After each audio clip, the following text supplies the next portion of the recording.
Welcome back to Unveiling the Hidden Half. I'm Samantha, and today we're diving into the period of American history from 1898 to 1945. These years were marked by profound change, encompassing the Progressive Era, two world wars, the Great Depression, and the early stirrings of the Civil Rights Movement. From reform movements to war mobilization, women's fight for rights grew bolder. Let's explore how women shaped history across these transformative decades. The Progressive Era, spanning the early 20th century, saw women emerge as powerful reformers, tackling political corruption, economic inequality, and social injustice. Their activism spanned across multiple fronts, from labor organizing and advocacy for workers' rights to the suffrage movement itself. Alice Dunbar Nelson was one such reformer. A talented writer, educator, and political activist, Nelson's work in the suffrage movement was crucial, particularly for Black women. As a suffragist, she advocated not only for women's voting rights, but also for racial equality, demanding that suffrage extend to all women, regardless of race. Nelson was deeply involved in the National Association of Colored Women, where she worked to amplify the voices of Black women who were often sidelined by mainstream suffrage organizations. The suffrage movement, led by well-known figures such as Carrie Chapman Catt and Alice Paul, reached a pivotal moment in 1920 with the ratification of the 19th Amendment, which granted women the right to vote, partially as a commendation for their patriotic efforts in World War I.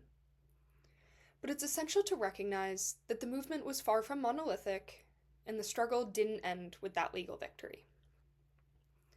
While many white women were enfranchised, Black women, particularly in the South, continued to face disenfranchisement through discriminatory voting laws.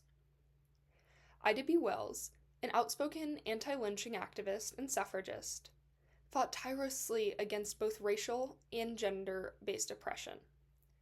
She worked with women such as Mary Church Terrell and Nannie Helen Burroughs, who were instrumental in founding the NACW, an organization dedicated to addressing the dual barriers of racial and gender discrimination.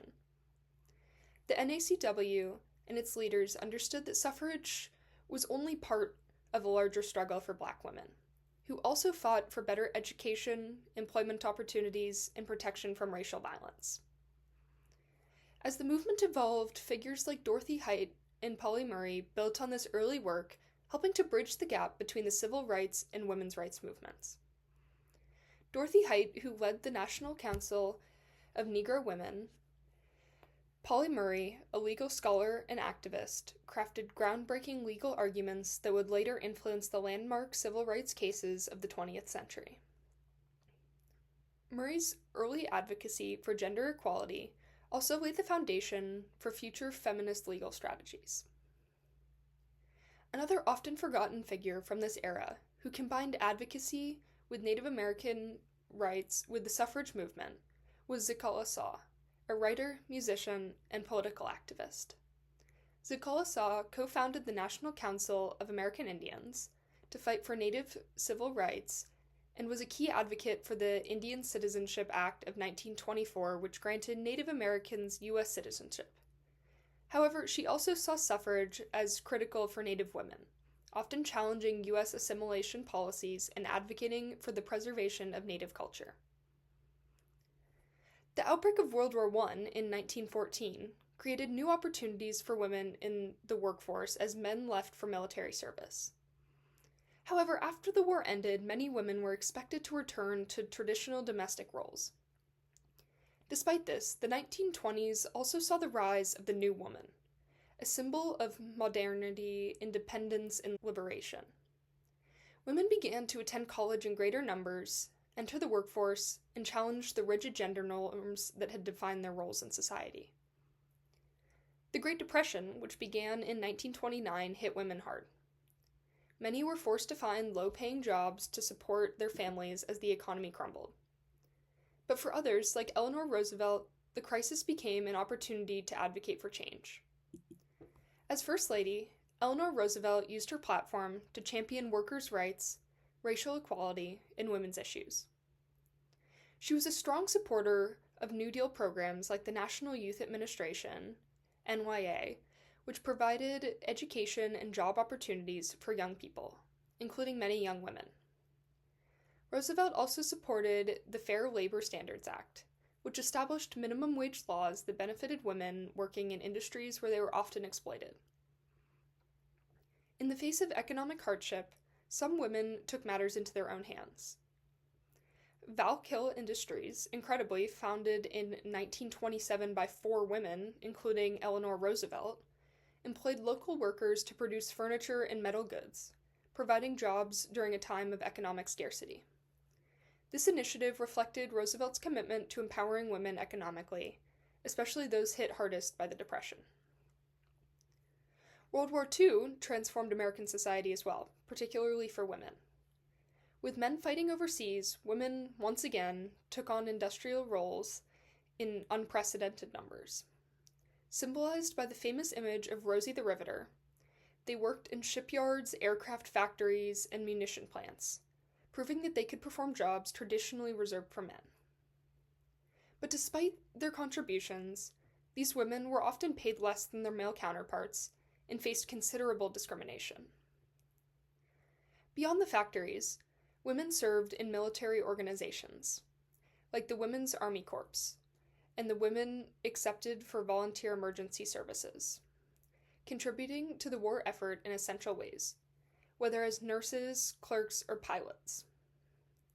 These roles expanded women's visibility and capabilities in traditionally male-dominated fields, setting the stage for post-war debates about gender roles and equality.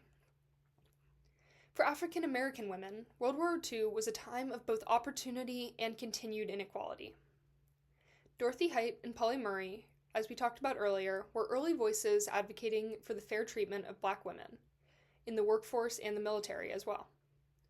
As part of the National Council of Negro Women, Height worked to ensure that Black women had access to job training and employment during the war. Murray, an attorney and activist, continued her legal work, pushing for civil rights and laying the groundwork for future gender inequality cases. One of Polly Murray's key collaborators in the fight for gender equality was Dorothy Kenyon, a trailblazing attorney and jurist whose legal strategies in the 1940s and 50s helped shape the legal landscape for future civil rights and women's rights cases. Kenyon was a formidable figure, combining sharp legal skills with fierce dedication to social justice. Her contributions to women's rights are often overlooked, but her work in the courts laid the foundation for feminist legal victories in the decades to come. Kenyon's advocacy for gender equality was closely intertwined with her long-standing efforts in international human rights, labor, and civil liberties. In 1946, she was appointed the first U.S. representative to the United Nations Commission on the Status of Women, where she fought to advance global women's rights. This global focus was mirrored by her commitment to domestic issues, particularly her defense of civil liberties during the McCarthy era, when she was falsely accused of communist sympathies, a testament to her courage in standing up for justice during politically turbulent times. In the courtroom, Kenyon was a pioneer in using the Equal Protection Clause of the 14th Amendment to argue against gender discrimination, believing that constitutional law could be wielded to combat sexism just as it had been used to fight racial segregation. Her legal arguments foreshadowed the strategies later employed by Ruth Bader Ginsburg to challenge gender discrimination successfully in the 1970s. Ginsburg credited Kenyon as a key inspiration, acknowledging how Kenyon's early legal battles laid the groundwork for gender equality cases that would reshape American society. The years from 1898 to 1945 were transformative for American women. From the suffrage movement's victories and setbacks during the Progressive Era, to navigating the challenges of the Great Depression, to mobilizing for the war effort during World War II, women made significant strides in both public and private life. However, the progress was uneven. Women of color like Alice Dunbar Nelson, Zakala Saw, and Dorothy Height faced additional barriers, but made critical contributions that shaped the broader fight for equality. As we look ahead, the foundations laid by these trailblazing women would fuel the civil rights and feminist movements of the mid-20th century. Join us in the next episode as we explore the post-war years and the rise of second-wave feminism in 1960s and the 1970s. Until then, keep questioning, keep exploring, and keep uncovering the hidden half. And one final reminder, as always, no story I tell here is complete. I encourage you to use this as just a starting point to do your own research. I'm Samantha, and thanks for joining us today.